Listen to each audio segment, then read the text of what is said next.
Today's training topic has to do with entering your line score at the end of every game.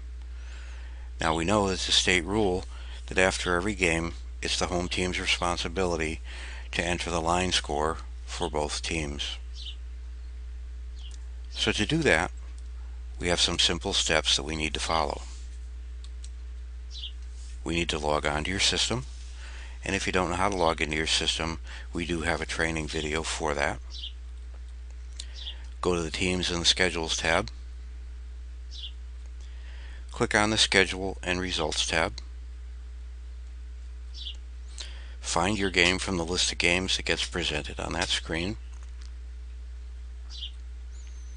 Then you're going to click on the Scores button in the left-hand column next to the game that you want to work with.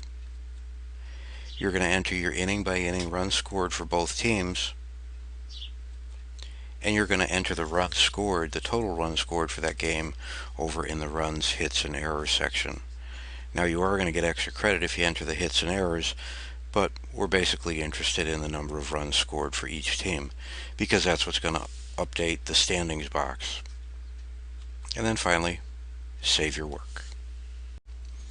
In today's video, we're going to talk about entering your line scores at the end of every game.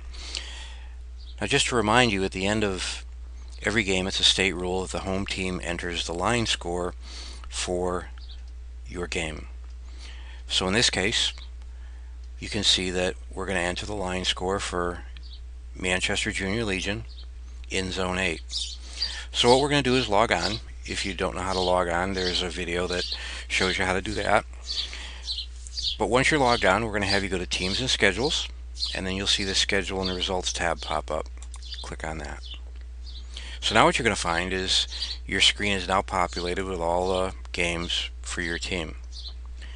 We're going to scroll down to the bottom and find today's game, and in this case it was on July 26th, and Manchester was the home team, and Wolcott came into town to visit them, and you can see that the game was played at 1:30 p.m.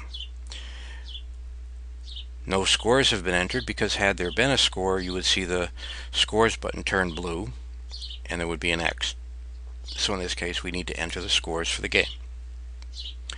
For today's illustration, we're going to say that Manchester beat Wolcott by the score of 1-0 in the bottom of the 7th inning. So we're going to enter the line score. As we said, Wolcott didn't score a run, and we're going to enter 0 runs. Manchester was fortunate enough to score in the bottom of the 7th, so we're going to say zeros, and we're going to put 1. And Manchester scored 1 run. And all you do now is hit save. And now your game has been recorded, and you can see that the button has turned blue, or a different color, and there's an X, which means that task has been completed.